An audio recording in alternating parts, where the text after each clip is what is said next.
Hello and welcome to Finding Your Frequency. We've got a great show for you today. A local entrepreneur, Rafael Urquizas with Sylvan Learning Centers, is right here in studio. How are you? Good. Thank you for having me. Thanks for being here. You are an owner of a 40-year business, but you bought it 2 years ago. Absolutely, yes. Tell me about Sylvan Learning Center and what attracted you to North Florida and to Sylvan in particular. Yeah, well, Sylvan Learning Center has been around for a very long time. There was an opportunity to purchase both centers. The old owners were retiring. And I had experiences with Sylvan before. When I lived in Orlando, my kids went to Sylvan when they were in school during the summer. We wanted to avoid what you would say is a summer slide, where children a lot of times experience a slide because they're not learning during those summer months. I think I was one of those guys. So yeah, I had a great experience with them, and the opportunity to work with them was great. The reason Sylvan was so appealing is because Sylvan does tutoring for everything. Right. You've got certain learning centers that focus on just one subject. With Sylvan, it's everything. We do reading, writing, math, SAT, ACT prep, homework support, study skills. It's a full. So there's gambit. A great market there. It's a great market. It's a full gambit that we pretty much have every we can satisfy every need. The education space new for you. You have a broad and varied business background. Yes. What about education appealed to you, and what are you enjoying about it now? Yeah, so when I wanted to own my business, the main thing I wanted to do was make a difference in the community. I moved to Jacksonville in 2013 for a job opportunity, and I was there for 3-4 years. Really had a great experience there. Wanted to get into entrepreneurship, but I wanted to give back something back to the community. To me, education is something that has been suffering for a long time.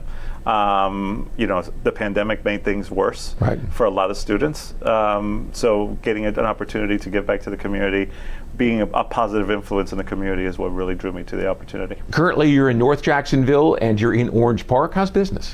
Business is going really well. We not only for parents that can't afford tutoring, but we also work with Step Up, which is a scholarship. I know it well. Yeah. Yes. So we're one of their providers. So folks who might be struggling financially, they can go through Step Up if they qualify for that, and we're one of the providers, so we make ourselves available through that.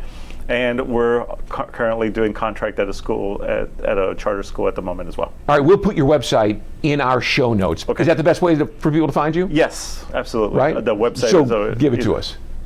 It's I don't really have it at the moment at the top of my head. We'll get it from you. But yeah, it's going to be www.sylvanlearning.center, and you have to put like the or either Orange Park / Orange Park or / North Jacksonville. We'll help people find you for sure. All right, let's get to the frequency part. Sure. Right? I mentioned a broad and varied business background. So give me a defining moment in your life that helped you, decide who you wanted to be and what you were willing to do to get there. Tell us how you found your frequency as an entrepreneur. Yeah, so I think in you would think probably owning my first business would have done that, but actually it wasn't. I would say when I first moved to Orlando in 1997, I left Miami, and I really didn't know what I was going to do. I was doing process serving in Miami. And I was coming to Orlando. That can be a dangerous business in Miami. Yes, it was. I did the safe stuff, but yes. But I really wanted to, I really didn't know what I was going to do. And then I ended up in a call center I had worked at a call center early in my career, but this was a telemarketing call center. So I was hired directly as a supervisor. And it was really interesting because it was outbound telemarketing where we would make appointments for vinyl siding and replacement windows. I'm sure you called me many times. Yeah, tough business. Yeah, so I found it there because I ended up becoming a supervisor for the first time. I had to manage a team of 20, 25 people to coach them to be productive. Call center business productivity is extremely important. You just don't get to sit there and work for the company if you're not being productive. Yep. So you have to be able to, to coach them to build a high performance team. So that really was, I would say, that started to shape me in the model of, discipline and attention to detail really started there for me. You sound like some football coaches I know. Did you ever think about that long oblong ball? Yeah. You never know, right? Building a high-performance team in something like telemarketing absolutely speaks very well. Yes. Give me an obstacle. Give me something that seemed like it was an insurmountable obstacle, and when you overcame it, it gave you something in terms of confidence, strength, vision for who you were going to be. Yeah, so I did, after a few years of doing that in Orlando, I had an opportunity to run a center in Lakeland that was 1,300 seats, which was double the amount of size that I had ever had to manage.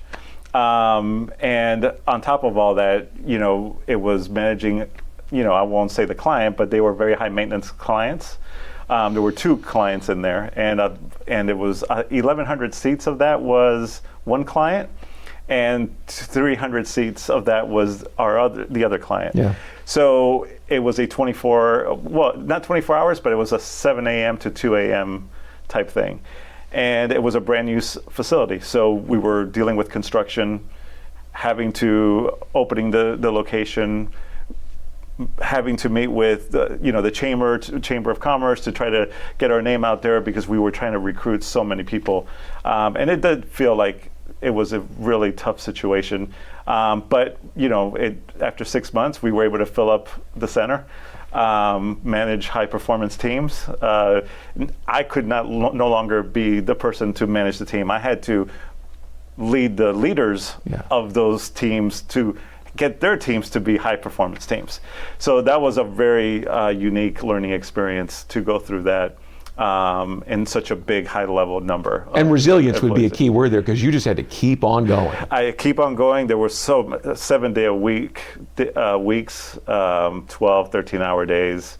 It was really hard. You look back on it fondly because you're not there anymore. I look at it fondly, but it was a great learning experience. For sure. Absolutely. Like to your point, it made me feel like there's nothing I can't overcome now. Like when I get challenges now, I'm like, oh, this is just. Listen, that's it. It's really minor. That's it, right? We talk about finding your frequency, meaning that crystal clear vision for who you are and where you're performing at your best. When you get through something like that, you're really dialed in very tightly. Absolutely. So, what piece of advice can you share with a young person coming up, or even someone like us in our mid-50s who's looking to be really productive? And you got into Sylvan Learning Center because you wanted another bite at the entrepreneurship apple. What would you tell someone who says, I kind of want to do that too? Yeah, I mean, really not have fear. That's great advice. Chase something that you have passion for. Be comfortable being uncomfortable, because that is something that really does happen. I mean, if you have comfortability not always being in a comfortable situation, that means you've been through challenges, you've been through different type of adversities that you've been able to come through it on the other side. And that to me would be my advice. Listen to your inner self and take that chance, take that step. You might be hired. I mean, get that long oblong ball, hold it in your hand when you say that, and you remind me of a lot of football coaches I know. Oh, thank you, Rafael. I appreciate it. Thanks so much for coming in. Thank you so much for having me. Appreciate you sharing how you found your frequency, and we're here again soon to help you find yours. Have a great one. Thank you.